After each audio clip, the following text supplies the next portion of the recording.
Hello, everyone. We are in the top of the hour. Let's start our webinar.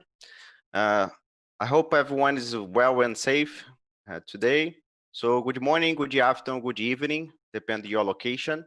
Hello and welcome to our KM Brazil Pre-Congress webinar, organized by the Knowledge Management Brazilian Society. My name is Victor Alves. I'm a KM specialist, and it's my pleasure to serve as the moderator for today's session. The session today is an introduction to the Digital Personal Knowledge Management panel to be held on the Congress, which Professor Eric Tsui will speak about the managing knowledge in the age of digitalization. Before we get started, let's introduce a little bit about the Congress, then we can start our presentation. So now you're seeing my screen. So we would like to speak a little bit more about our Congress. KM Brazil Congress is the largest event of Latin America about knowledge management. It will be held from September 1st and September 3rd. So you can already register and join our Congress.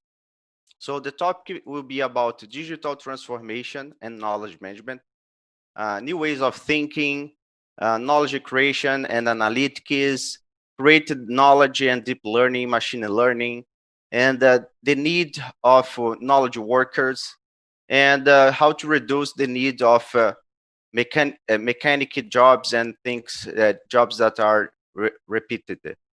So here we have our target audience for our Congress. So this Congress is attended by people from the third sector, scholars, researchers, professors.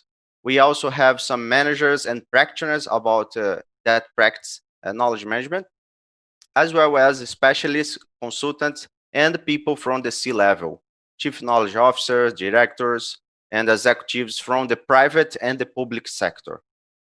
This is our 15th edition of the KM Brazil Congress.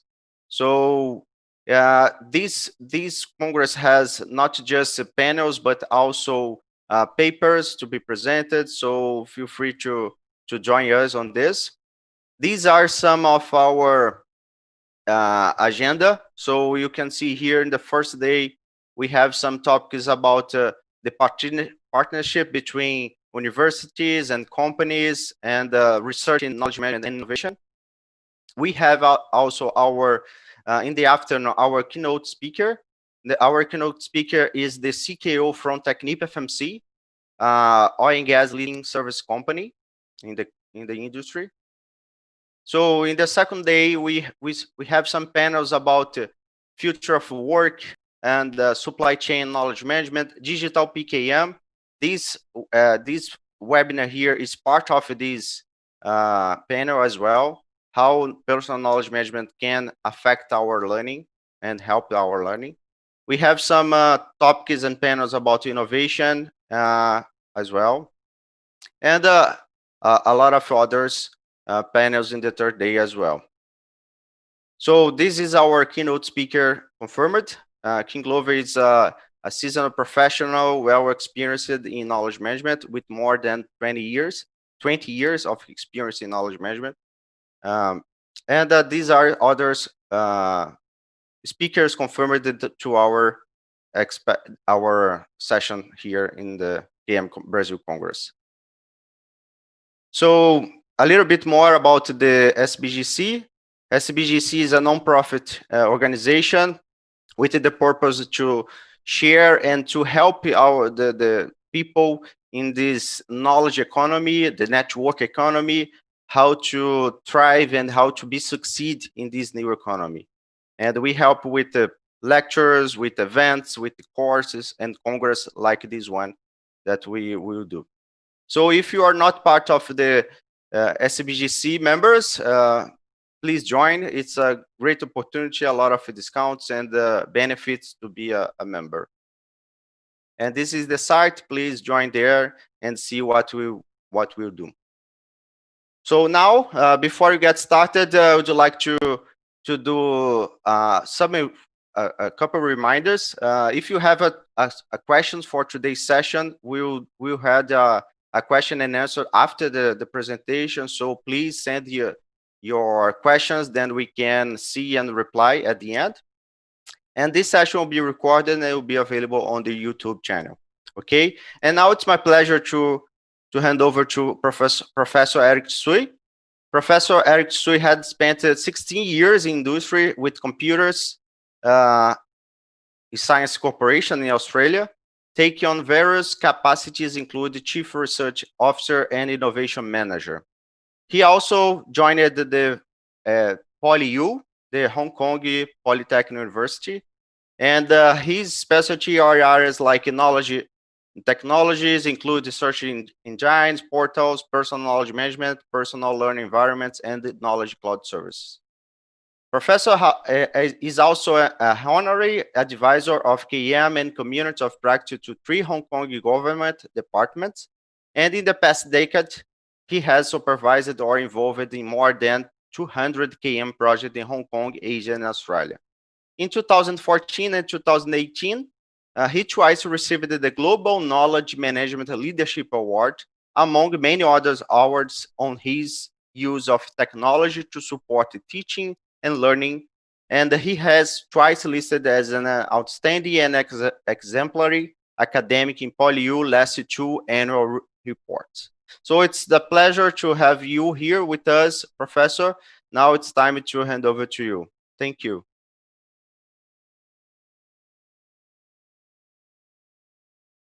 Thank you, Victor. I'm not sure why my video hasn't got made. Okay, just hold on. I'll restart my camera.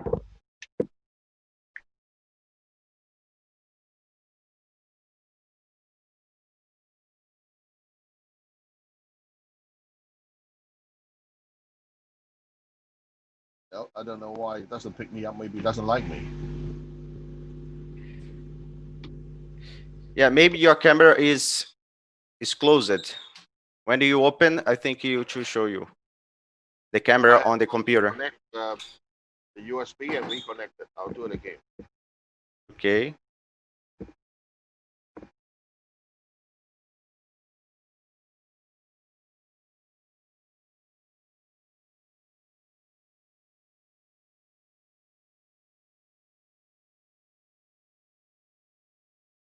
No, but I suppose I can proceed with this if you're okay.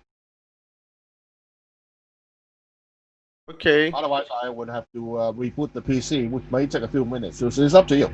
No, I think you can share your screen and the presentation. Okay, yeah, it's nice. Yeah, not a problem. Okay, wonderful. So you can see my screen. Yes. Well, thank you very much, Victor, and good morning to. I suppose most of you are probably in a good morning mood in Brazil, and it's an honor for me to share this presentation with you.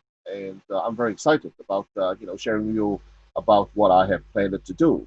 Now, I understand that the theme of this particular stream, it's about personal knowledge management, of course, right? I will address that together with major developments in the corporate world and corporate knowledge management. I thought it's also timely to talk about what is happening to KM or what should be happening to KM in this age of digitalization, because like it or not, we are in the 21st century, and the world around us is changing very rapidly. Technologies are advancing extremely rapidly, and I believe doing KM is quite different. In fact, it's a lot more complicated and challenging than what KM journey and initiatives were in the last, I suppose, 20 to 30 years. I had a further look at the website. By the way, excellent information on your website. I can't read Portuguese, but thanks to Google, I can translate it into English, and I can, comprehend as much as I can. And I really like this section, which we can draw on today and on other seminars as well. And that is, what are some of the topics covered in the conference, and how it would actually stimulate all of us, not just the speaker, but all the attendees and participants as well about how to address some of the questions that is being put up here. So definitely, I believe today in my presentation, I will shed light and cover on new ways of thinking, new ways of learning, new ways of managing knowledge. What does digitalization of KM mean? And I would also hope that my discussions would inspire most of you, if not all, to start shedding light into potential solutions to some of these problems. How can KM bring better results to digital native entrepreneurs, DNEs, great term, as well as to organizations that are changing? Can we learn from DNEs to incorporate KM into organizations' daily lives? Can personal knowledge workers excel in an organization? For example, is any KM emerging, new KM emerging in the digital age? All these questions are extremely relevant. So I'm very, excited about what I'm going to say. Hopefully, can inspire most, if not all of you, to shed light into thinking about potential solutions to some of these problems and more. Once again, I constantly remind ourselves, well, much of what I'm going to say applies equally to the corporate world. But make no mistake, I want to deliver a personal KM, the element in my presentation. And it becomes very obvious towards the end of my presentation. I actually talked about how individual knowledge workers can outperform, corporate KM initiatives. It's not easy to find an entry point into KM presentation, especially for this one, but I choose this one, which is, I suppose most of us are either, consultants or businessmen, right, or practitioners and so forth. So I think, everyone is aware about this concept of value creation. That's how you actually, I suppose, earn money and being able to beat your competitors. So traditionally, how do organizations compete and win? Well, they have to find out about what the market needs. They have to identify potential customers. They have to do well in producing whatever the market needs, and they have to do marketing and reach out to the potential customers, convince them that you've got good products or services to sell, make them happy, satisfied, and therefore to pay. And this is how the monetary value is being created, and eventually pass through the organization, right, and therefore generates good performance and good return for the investor. Out of all that, we all know, there are some basic operating principles. Thanks for this, the research work by Tracy and Wiersma back in 1995. They have identified that, fundamentally three value disciplines that organizations are trying to compete with. The first one is product or service leadership, right? Because obviously, if you can, to ascertain what the market needs very well and be able to produce it, right? Then you've got the upper hand on your competitors. Secondly, well, not only you can produce it, but can you produce it cheaply? Can you produce it economically? Can you produce it consistently? Can you produce it efficiently? Right? Not just in Brazil, but in every way as well, I suppose, if your business expand. So it's a lot to do with operational efficiency, a lot to do with quality, a lot to do with consistency, a lot to do with cost reductions and optimization. Well, is that enough? Well, unfortunately, no. There's still a third one. Look at the box on the left. It's about intimacy with our customers, right? Not just knowing about what the majority of the customers need.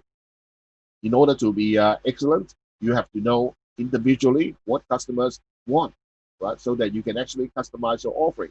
If you can't do that, all right, you have to do it for a group of customers. You have to do it for a market of customers. But, eventually, if you want to do well, you would have to drive it down to the individual customers and be able to serve this person, ideally speaking, one-on-one.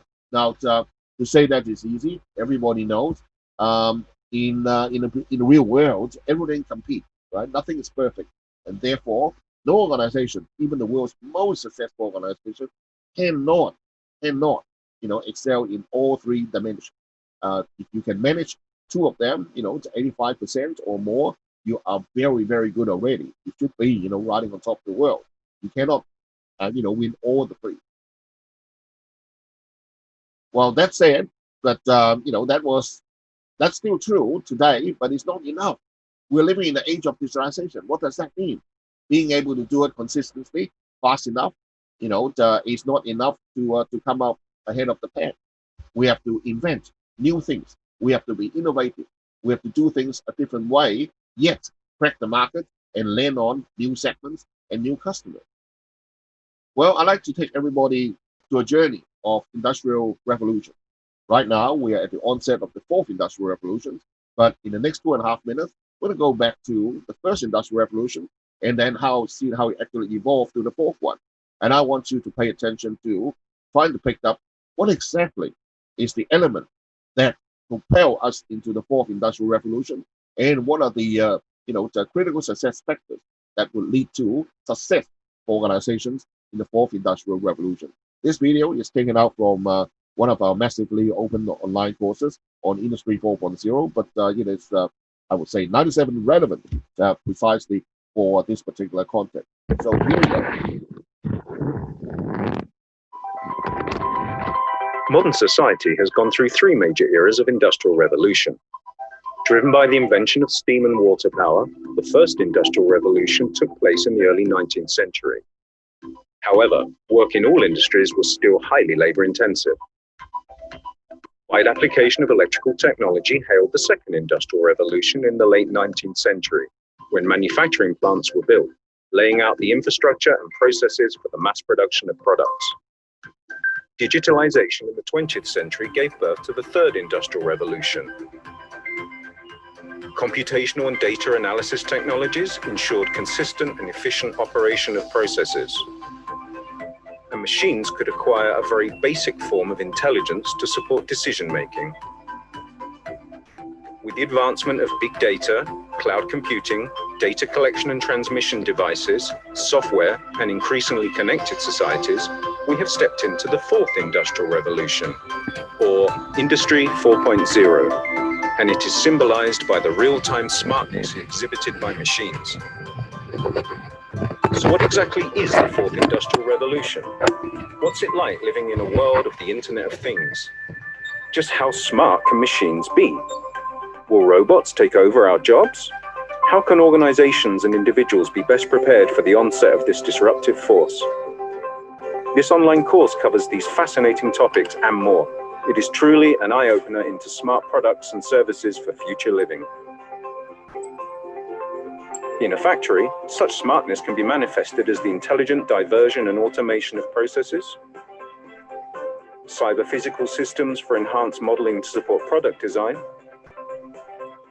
and operations planning.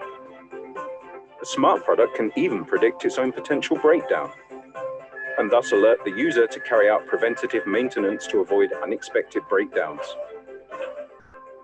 Massive personalization of products and services is now very real. Our cities are becoming more and more connected and smarter. The division of work between machines and humans is constantly becoming blurred and is being redefined. We can see this happening in the manufacturing, transportation, healthcare, logistics, and many other industries. Welcome to the world of Industry 4.0.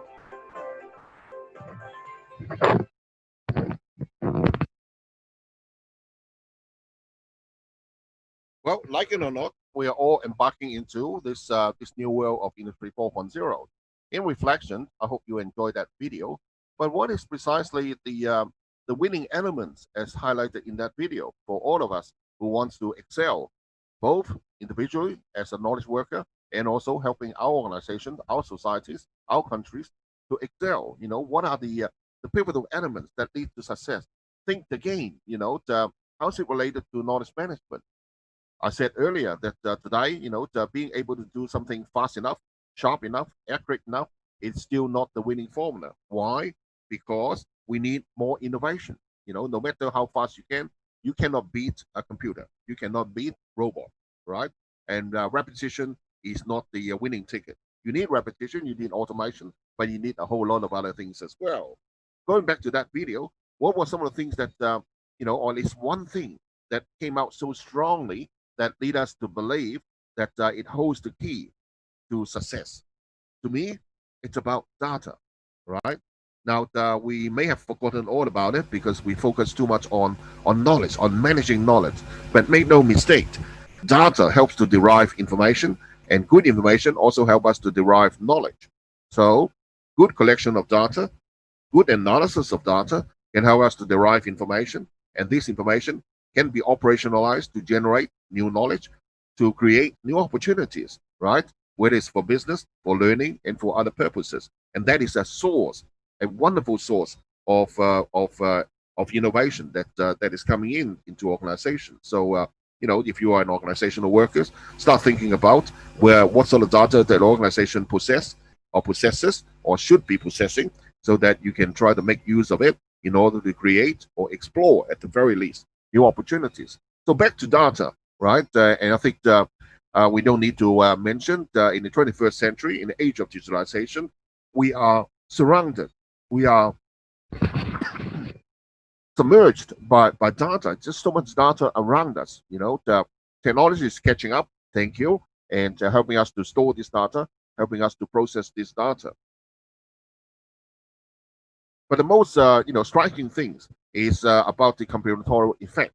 In other words, in the digital world, copying things are very easy for most things, right?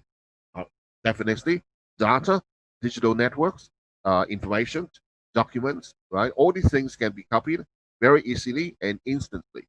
So that's the game. It's not the winning ticket, because if you can copy, robots can copy, your competitors can copy. Where's the game? Well, it's sadly how the things have developed between the Western countries, especially US and China. But I think we all agree that the row between the two countries, firstly, developed as a knowledge war. It's about restricting access to knowledge, especially put up by the US in restricting the Chinese companies to access the leading edge technology. So to me, it started off at the very least at the beginning, maybe still now, as a knowledge war. So quickly, let's review, the progress in computing in the last say 30 years, right? In terms of hardware, I mean, both hardware and software make the big stride. In terms of hardware, this is far more significant, right? We've seen costs tumbling down thanks to Moore's law. We have seen storage exploding, which is very good. We have also seen the size of devices becoming smaller and a lot lighter devices. We see devices becoming not just lighter and smaller, but they're more portable and they have more processing power. Not imagine, it's realistic. Look at the smartphone we all love, right? It's a lot of processors, a lot of processing power in our hand, right? Provided that you can, import the right set of data, you can do a lot of analysis and be able to, take advantage of a lot of situations by making good decisions, which your peers, other people may not be able to. Well, are we saying that software is not making progress? That's not true. Software also makes very good progress, although not in the quantum leap as what hardware has demonstrated and systematically, proven. Well, let's think more about this, because with COVID-19, I think most people realize that whether it's organizations or universities, in continuing your meetings, most people and lectures, most people would use tools like what we are using, Zoom. It's a great tool. Don't get me wrong, but we are underexploiting technology. Why? Because in most cases, people are only using this tool to bridge the distance and the timing divide. Right, timing divide in Hong Kong right now is about 9:30 p.m. In Brazil, I think it's about 10:30 a.m. Right, distance wise, of course, that's stupid. We separate by nearly half the world away. So thanks to Zoom, it's connecting us together. So they're bridging these two divides. But technology can do a lot more. Not only just saving things, bridging the time and distance divide. Technology can do a lot more. So let's have a look. Some basic combinations of computing operations. We can track information. We can identify where a piece of information starts from and how it actually evolves, where it goes to. Similarly, another combination of these basic operands allow us to flow information. If we know that somebody is interested in certain types of information, we can specifically, deliberately assemble more of that type of information and flow it to that person so that he or she enjoys reading, consuming more of that information. I love this one. I use it a lot because, obviously we are also, living in an information glut society. There's too much information, too much data around us, right? So thank you. A basic combination, another basic combination of computing operations, we can help to filter information, right? To filter through only those that we believe are most relevant or more relevant to what a person's interest and the endeavors are, would pass through those filters and be able to find its place in the person's inbox, for example, so that it consumes the person's attention later on. Filtering is very, very useful. I use it every day, every moment. And the last one I use is, everyone is excited about this one. Typically artificial intelligence help us to cognify the information, adding intelligence, embedding intelligence based on the data we've collected, based on the business rules and other types of knowledge structures that we have encoded. We can actually, produce some deduction, some prediction, some induction about what the situation is. And that's, getting humans very excited because machines start to show some sign of mimicking human behaviors. All right, now I'm going to make a bold statement here. It sounds all very exciting about digitalization and digital transformation. It's true, but digitalization alone, alone is not sustainable, and I don't think it's the game changer, right? Instead, digitalization together with technology, appropriate mix of technology and digitalization, and with knowledge is the game changer. Let me explain more. Well, if I put these three, the cubes there, obviously, when we talk about knowledge, if I can put it down in a somewhat tangible form, we're already talking about codified knowledge. But everybody knows in KM, we realize, we appreciate that tacit knowledge is even more important. So codified knowledge, all right, well, we need it, like codifying best practices and lessons learned and so forth. We still document them, we still produce them, but they get, out of date, they get out of context, they get irrelevant quite soon, because external factors change. The world doesn't stop there. So therefore, in order to remedy these situations, we desperately need, the tacit knowledge as well. And tacit knowledge usually is generated from a social context among people. People will gather in social settings as well as professional settings, of course. So I think this is a lot more important, and this is the game changer.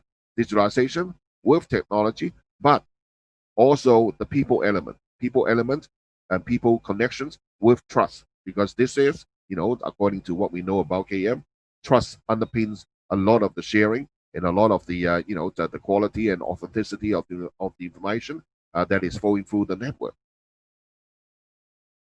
So now the picture becomes a little bit clearer in the age of digitalization, because knowledge, as we know, is interpreted information, right? I give you same set of information, and this information is being interpreted by different person. It may, generate different meaning because everyone may be operating with slightly different context. However, passing and exchange of information over a network, this network consists of people, people's trust, people's connections, data, computing, resources, documents, and so forth, generate social value, right? And if you pass it through a network, a massive network, these social values generate significant values for use, for business, and for other types of purposes. So the smart organization, the successful entrepreneurs have long spotted this, right? And you can see that in the market, many of the successful new companies are setting up their own platforms that harbor a group of people, huge number of people who come in to use these kind of services they provide, and also help to create the need services. And this creation can be co-created by customers and also by the sellers. So many people call this the sharing economy. Some examples, as you can see here, they are in different domains, in the food industry, Food Panda, in the transport industry, for example, Uber, in the education industry, edX, Coursera, and in the e-business, Alibaba, right? They have something in common, right? They have platforms, more. They operate on a lot of data, right? And they leverage on the people network. For example, in Uber, why people would choose Uber over taxi? Because Uber gives you more information that lends to your decision making, your more confident decision making, and for the ladies, perhaps an added piece of mind and comfort in their mind about, for example, the credibility of the drivers. Not sure whether you are familiar with Fiverr. There are many, thousands of websites like this providing microservices. Again, they use a lot of data and also grouping together human networks that have proven expertise and interest, ready to serve different tasks. They classify them, right? And they use data to crunch and indicate the capability. They are supported rating by people who have used them and use that to recommend to new customers who may need these services. Well, that's very exciting. But are there obstacles as well? Plenty, plenty. The two biggest obstacles that I've identified actually came from KM that we know for many years, and they haven't gone away. The first one is experience, right? Digitalization, digital artifacts, they are easy to copy, but I'll never say experience are easy to copy. Have a look at this video. I'm not sure whether you have seen it before, but only 1 minute.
But there you go. I think this video vividly illustrates the importance of tacit knowledge versus explicit knowledge.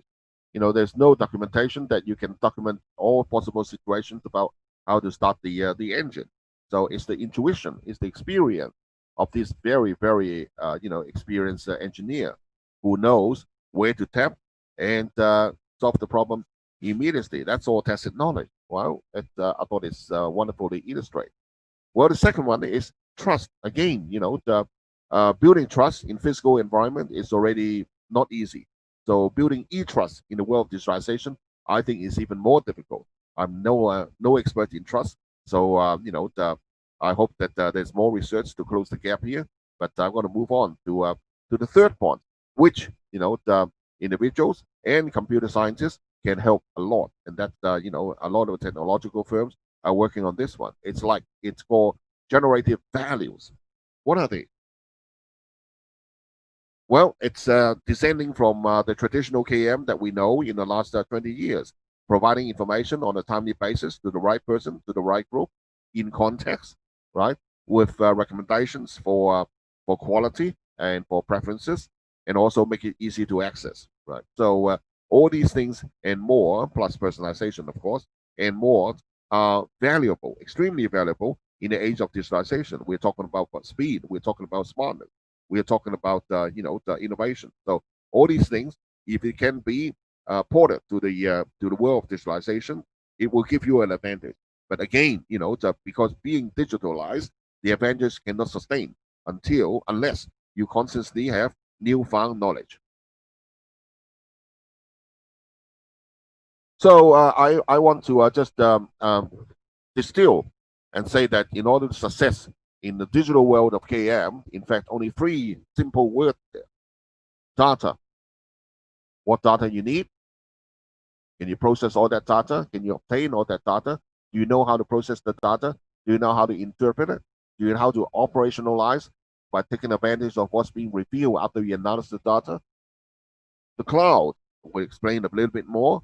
The cloud is the canvas where you collect this data. The cloud is the canvas where you analyze this data.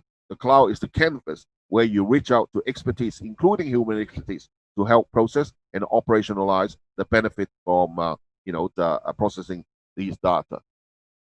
And again, people, right? And there are, Asian Chinese people are right.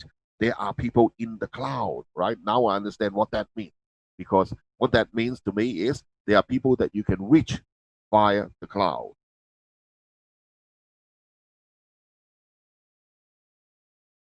So consider the cloud as a canvas covering, the entire world, the massive cloud.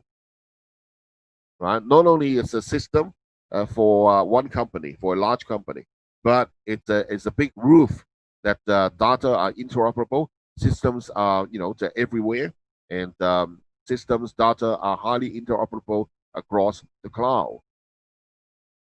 So if you subscribe to this principle, you see a different setup.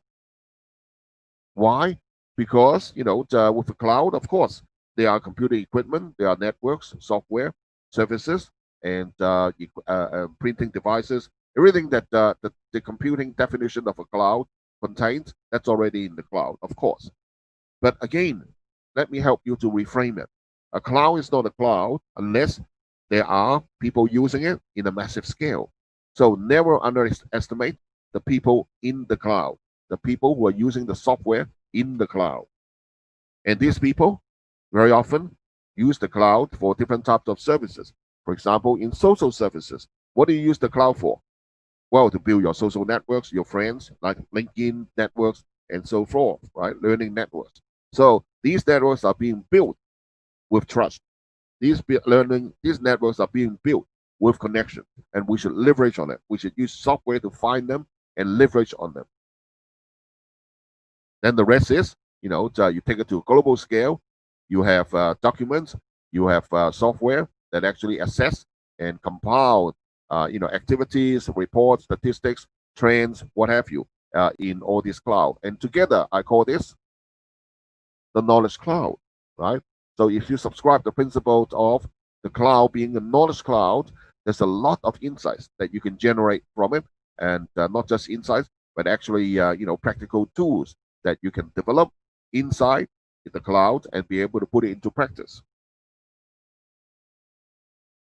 Well, in future, pushing ahead, KM technology is becoming more important, and in particular, search is going to be, a big part of our life, right? Because imagine the hundreds of times of data that's been coming out because of IoT, Internet of Things, because of digitalization and so forth, smart cities, right? We need search to analyze them. We need search to discover the data.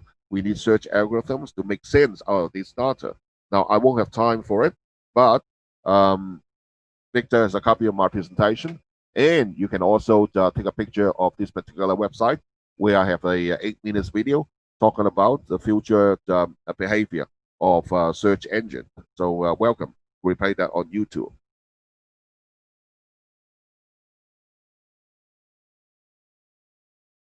And very quickly, not only search, I believe the other technologies on this round pie also will make a lot of the impact. And that personalization, natural language processing, analytics, discourse understanding, enterprise portals, portal in general, communities, online communities and physical communities, collaboration software, and more. Well, in the age of digitalization, those who can, to manage the knowledge well, based on the principles that I've mentioned earlier, right? These are the firms that would that are stand to benefit enormously and quickly in the age of digitalization. Typically, these are firms that relies on a lot of data and information to excel. Typically, these are organizations that that can benefit from the co-design, the co-cooperations between their staff and people in the public, even with their customers. These are organizations that previously did not have sufficient access to data, so that their services were not penetrating enough, nor good enough. But now, because of the increased access via the cloud to access a lot of data, so these firms can have much better access and utilization of the data, and therefore they stand to gain a lot from the benefit of using digitalization, if they know what they're doing, of course. So back to the three value principles, right? And I'm going to finish my talk here with this last part, which is again today's theme is not just on corporate KM but on personal KM as well. Earlier I talked about the knowledge cloud. This is the same thing in the age of digitalization. We are living in a world that is increasingly connected, connecting our organizations, connecting inside organizations, connecting inside our country, connecting with the rest of the world, right? And these connections consist of, said that earlier, data, people, computers, documents, connections, trust, right? And we have to make use, or the smart ones of us would like to or should be making use of these networks, which are all around us in the cloud, in various clouds, in order to generate services that can do work for us. What does that mean? Imagine that you are in one organization. Not only you have a lot of connections inside the organization, I know a lot of people, right? I know how to use various systems inside my company, but you should also be good at knowing what are some of the other systems that you can use outside your organization. What are some of the networks you should be tapping into outside your organization? People networks, computing networks, data networks, and more. You should be learning, the computational tools in order to create new services, simple services using low code, right? Using existing apps to combine and create new apps, so you can reach out to this network to discover people, discover expertise, and lobby them to join communities and together solve problems and create new opportunities. And we call this X as a service, where X could be building a community, doing analytics, design, right? Verification as a service, analytics as a service. So here's the full list here. Well, not a full list, the list that I've directed my students to investigate, right? Crowdsourcing, search as a service, definitely is already here. Analytics as a service, expertise location as a service, generating ideas as a service, design as a service, testing as a service. And that's not haywire, it's already here. You do a scan on the internet, you find that there are lots of firms have already ventured into this direction, providing platforms, providing low code coding, and also providing the basic set of tools for you to build on top of it.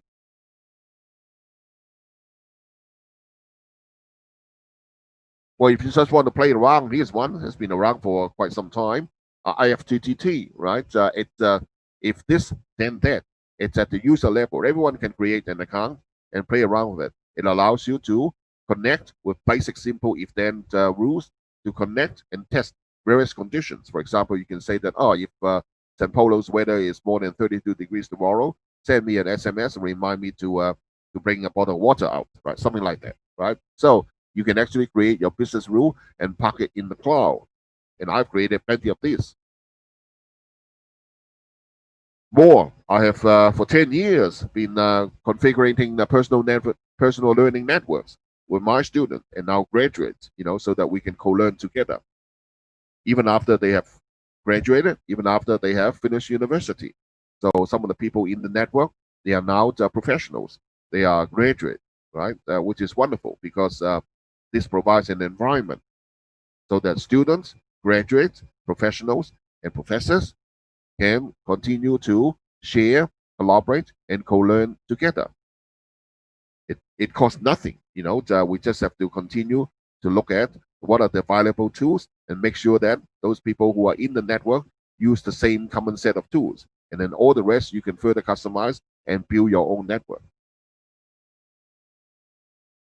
And this is from my one of my doctoral students, and he is more technical, but still you can consider him as a knowledge worker, right? As an IT profession, he was able to look at public domain tools and being able to use some open source software to build a platform that allows him to scan massive repository of documents and be able to create, the seemingly related information and cluster them as topic maps and key graphs, right, to show to people, right? So he called this an innovation workbench, and I consider this as a very innovative tool because with this tool, we'll be able to direct it to process a huge amount of information, and then as a human, we can sit down for hours, for days, to look at some seemingly connected information. We can connect the dots ourselves, right, based on some basic support provided by this tool.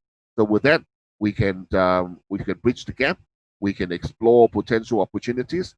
We can explore serendipities, and we can brainstorm and think about why something is related to something else, where obviously, based on human intuition, that may not be so obvious.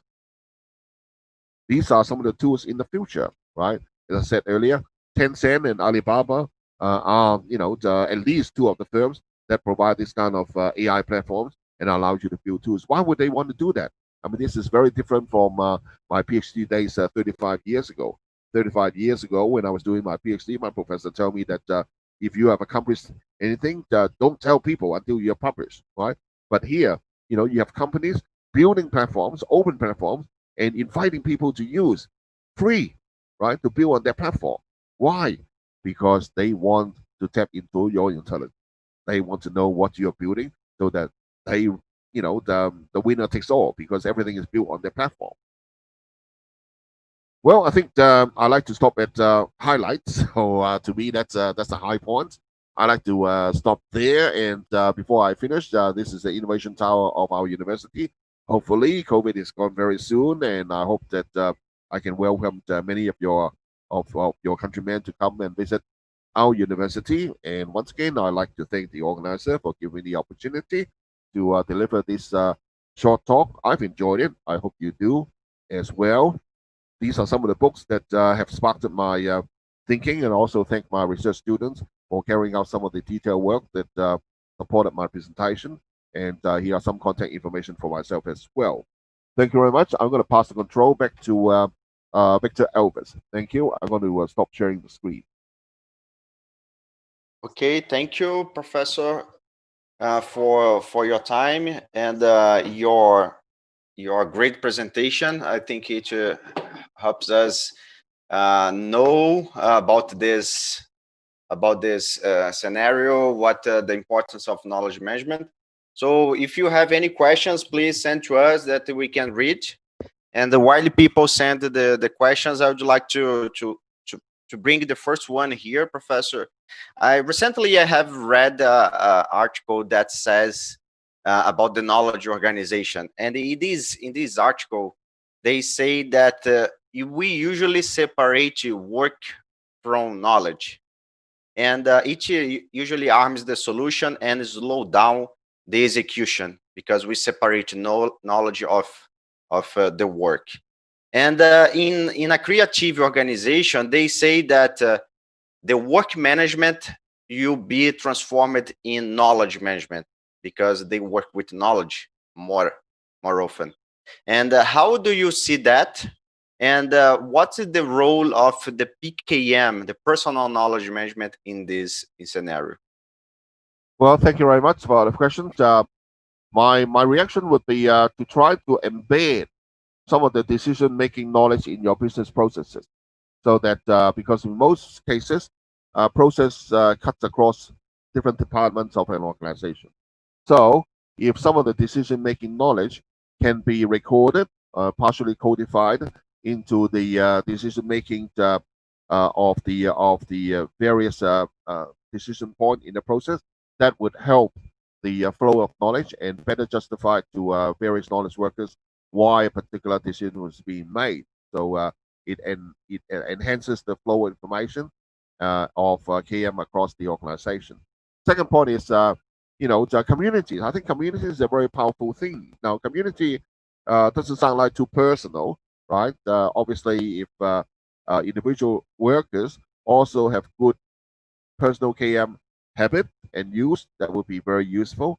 But I'll also recommend the organization to set up communities that cut across the organization's organizational chart and be able to group together people who have common interests or common pain, so that they have a shared interest and common goal to harness their knowledge and share with other people, or at least help to solve the problems together.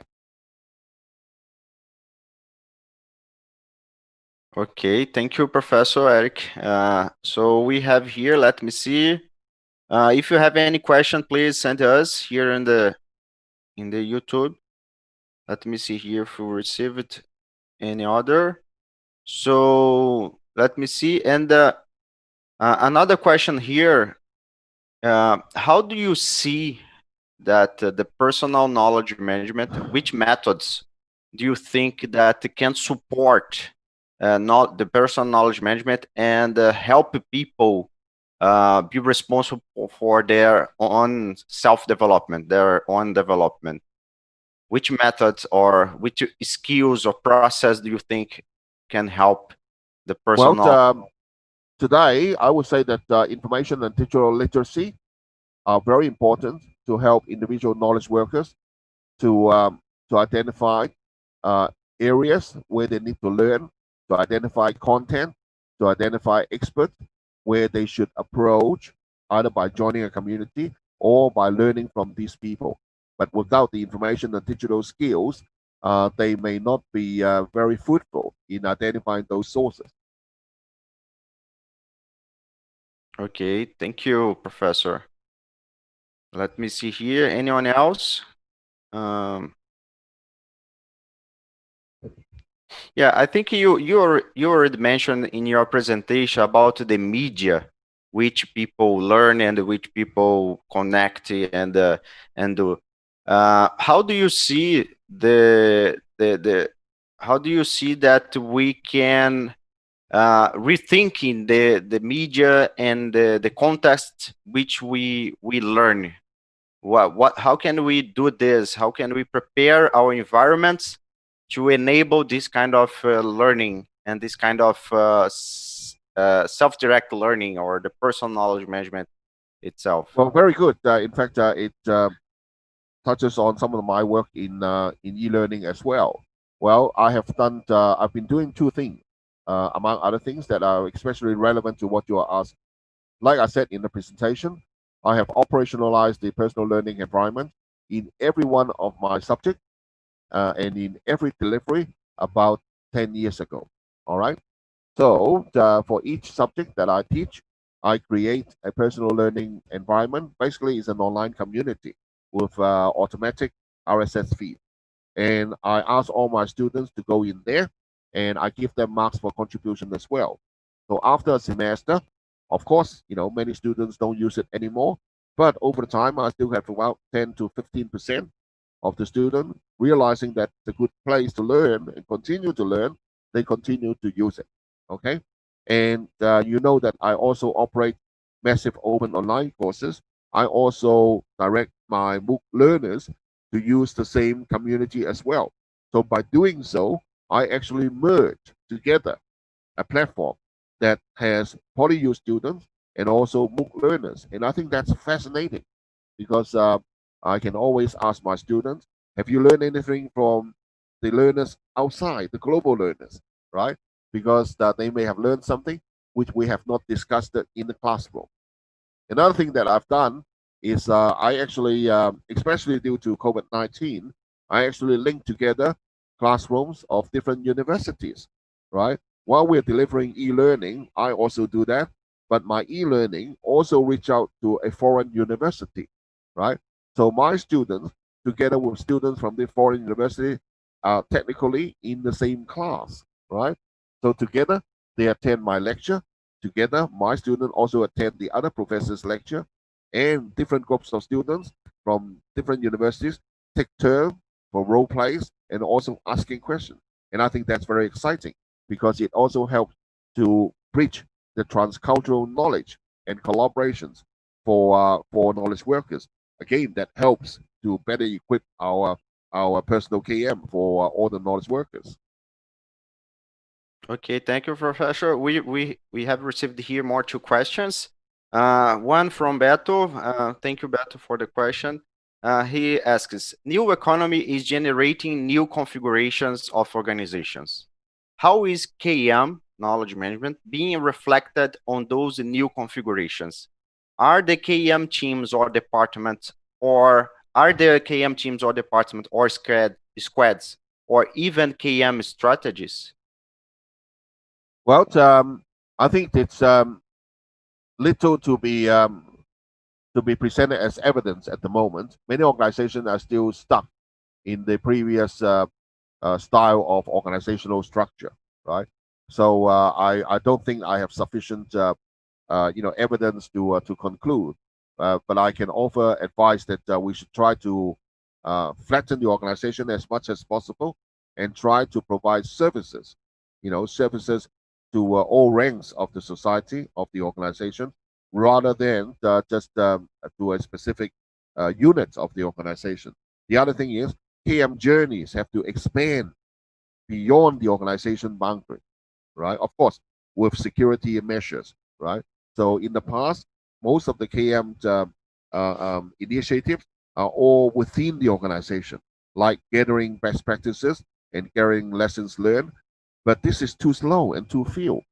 In the age of digitalization, there are far more good practices and lessons learned beyond the organization. We have to tap into it. So KM journey has to extend beyond the organizational wall.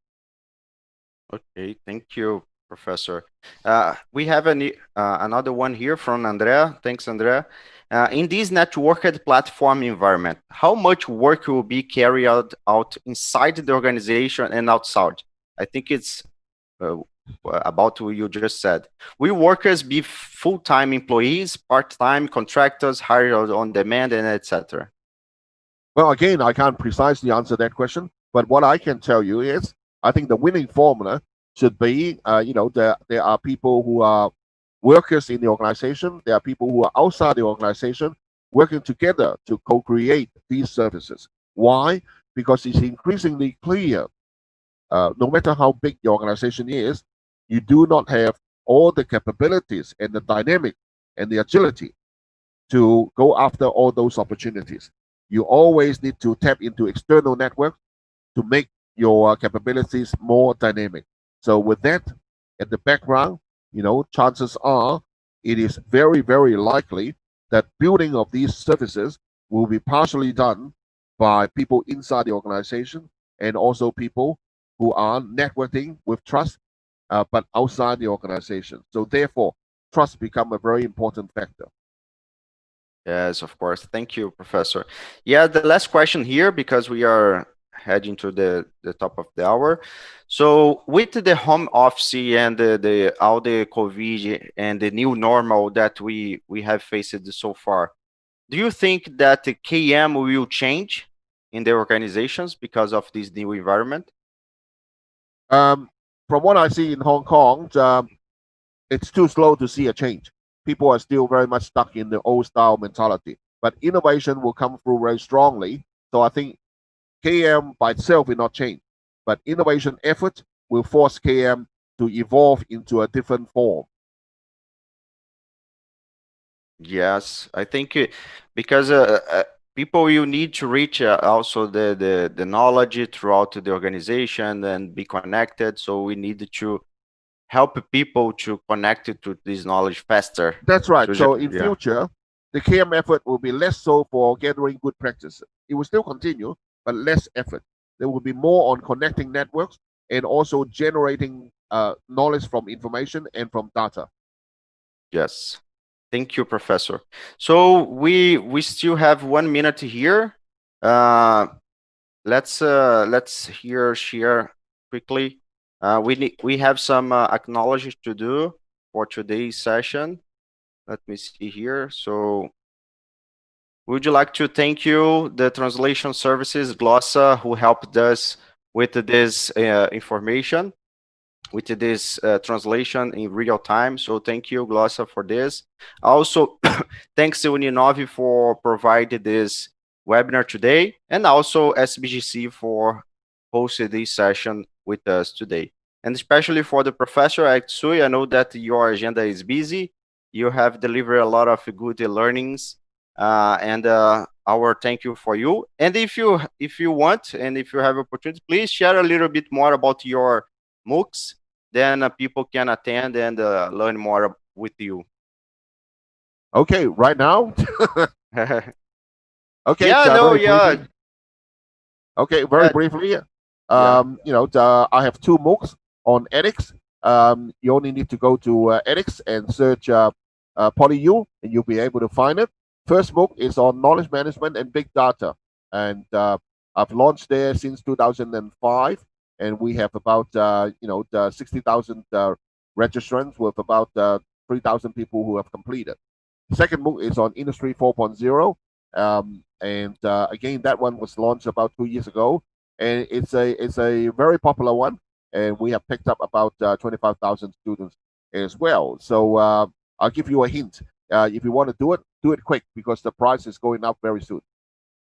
yeah. Thank you, Professor. I had the pleasure to attend both MOOCs, and were awesome, and it helped me a lot to improve my practice in knowledge management as well. So thank you, everyone. I think we are on top of the hour. So I would like to wish you all a good day and a good week. Okay. Bye bye, Professor. Bye bye, everyone. Thank you Thank you very for much. joining.